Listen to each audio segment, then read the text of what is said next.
We give honor to God for my life. And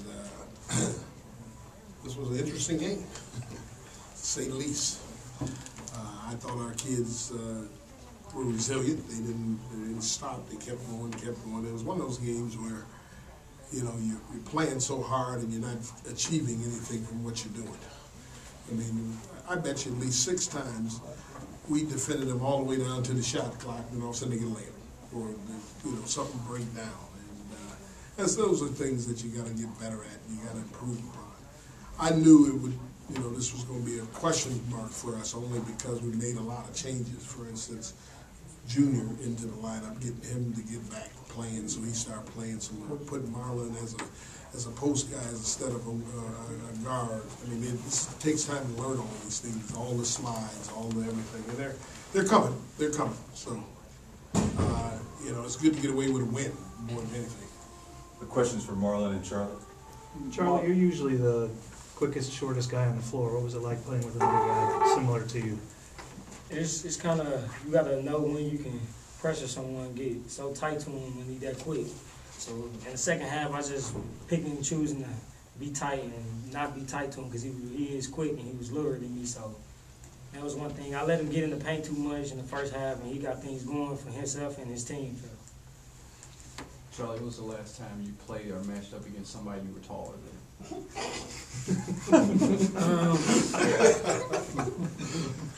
Probably the first well, Charlie. Bowling Green game, I was taller than the point guard. Oh, yeah. And you're going to be taller than the point guard at Akron. They got a lot of small little point guards out there today. Marlon, did you guys have, early in the second half, there was an 8-minute stretch where they, kind of took over the game a little bit. They went on a run and stayed ahead by as many as 7 points. What were you thinking as a team? As a team, you're always thinking fight, no matter what the score is, no matter how much we're down. It's still time on that clock for us to come back and take the league over and get a win. Nearly everybody, either guys are talking, nearly everybody took a 3, but that's not where your bread and butter was tonight. When did it kick in that inside was where you were going to make it? When we saw it open, really. Sometimes we was open for threes, and we took them, but when going in the first half, and the second half they was falling. And sometimes we saw Marlon cutting through the basket, and we got him the ball, and he finished. Did it ever, Charlie, did the thought ever cross your mind that this team, this D2 team might beat us? Or were you always confident that you'd run them down and pass? No, it never came across my mind that we was going to lose.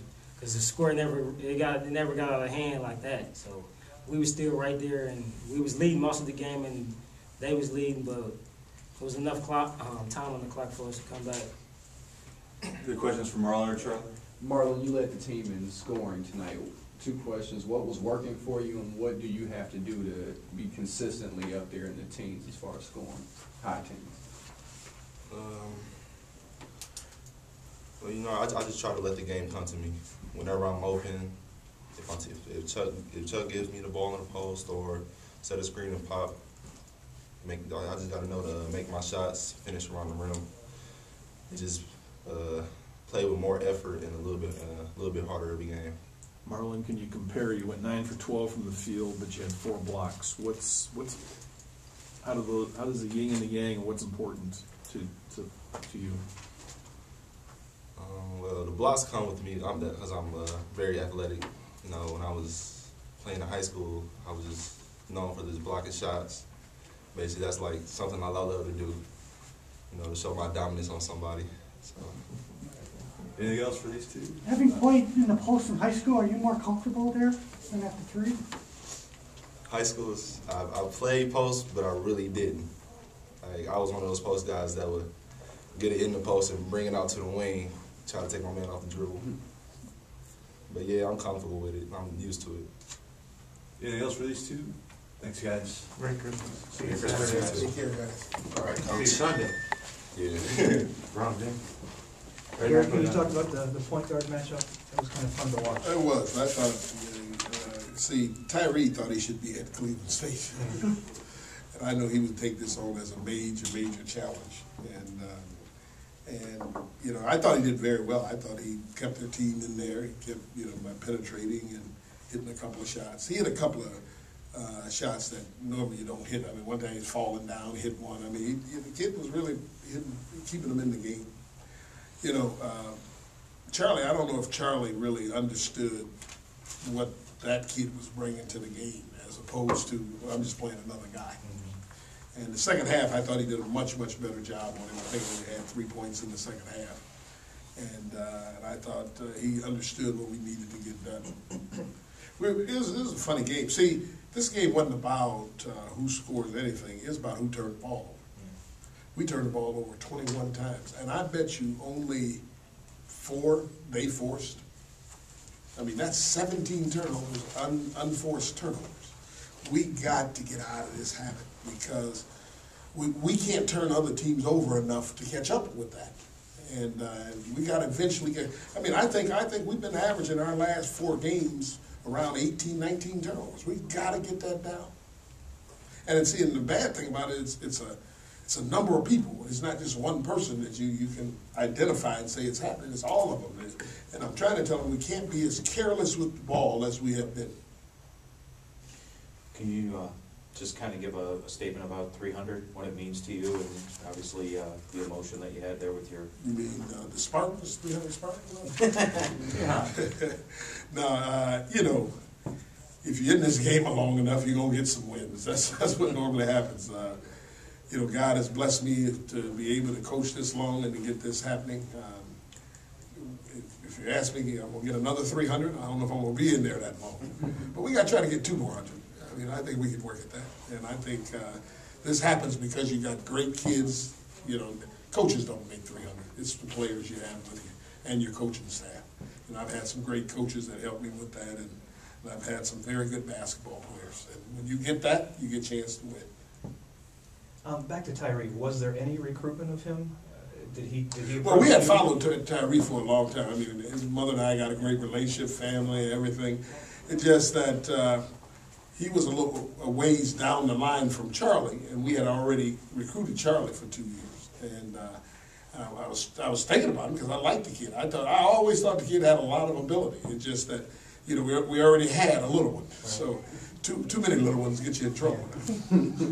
Coach, you're down 7 with 15 minutes to go, and they had gotten to the point where you guys just, like David said, they kind of had dominated a little bit for that stretch. What do you tell your kids at that point, and what was kind of the turnaround there? Was it going inside, or was it the turnovers? Or? Well, no. You know what? I told them in the bench one time, I said, you know, this team has scored on us, I mean, taking the lead, but I don't know if they were the cause of it. I told them, I said, guys, it's you guys are doing this. You're allowing them to take the lead on you by turning the ball over or by letting them get easy buckets. I mean, we got to stop this.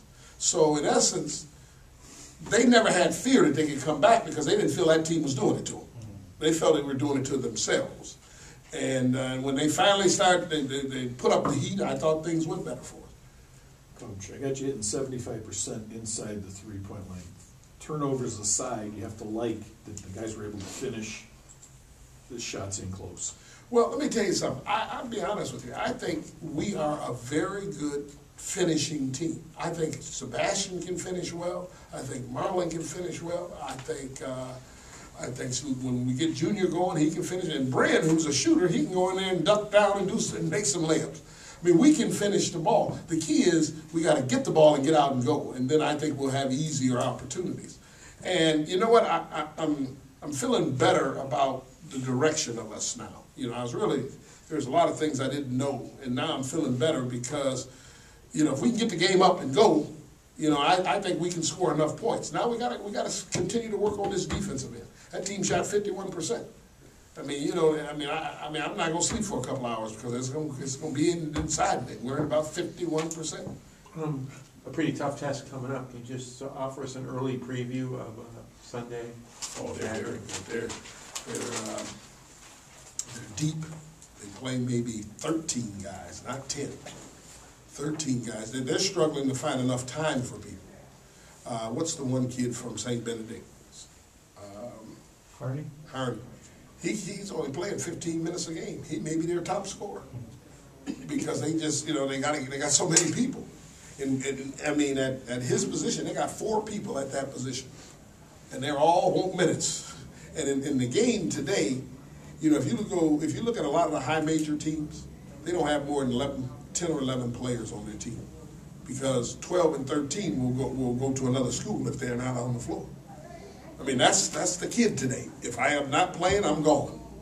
And so I was at a conference, and I'm with many other top coaches, and the question was asked us was, what is the right number of players to have on your team? And I mean verbatim, everybody hollered 10. And I'm sitting there, I'm saying 10. I need some practice players. I need something going on there. He said, and all of them said together, hey, if we get more than 10, if they're not playing, they're gone. They're booting out of there. So it's a hard thing today, to keep these kids satisfied and happy. It's a different times. I know 2 seasons ago you beat them down there with North, and then last year you beat them here. So do you anticipate that Keith will have them? Oh shoot, they're coming to take our heart away, man. I tell you, they're coming after us. I mean, hey, you done lost the last 2. You coming after that game, and they got some players to come after you. I'm just gonna take it nice and easy, going down there and play the game. We'll be okay. As long as they compete, that's all I care about. If we compete, but I'm starting to see something we can compete with. I was struggling for a while finding out what we can compete with. I'm starting to see it. This is the first time that I saw Junior, and in person. And he looked, obviously, many of the things you said about him, physical talent, but it does look like he's got eggshells inside that one shoe. Oh, it's his foot still 75%. See, when they throw that ball up the court and he caught it, he would have beat that guy easy and dunked on him as normally. Now, I give him this. Our last practice, the first time he started dunking the basketball again. I mean, he did one from behind. I said, oh, what's going on, Junior? You're getting new life. He said, I'm feeling a little bit better. So I don't know if he'll ever get to 100 this year because I guess he got to learn on that foot again. But he'll play against Akron again. Oh yeah, he's going to play. He's going to play. I had to get enough days in a row with him being on the foot.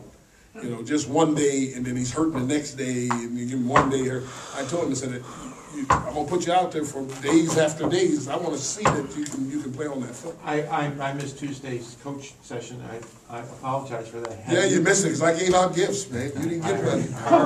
You left. You wasn't there. You didn't get money. Right. Santa was right there for you. They had me write the story. I ain't even gonna talk about it.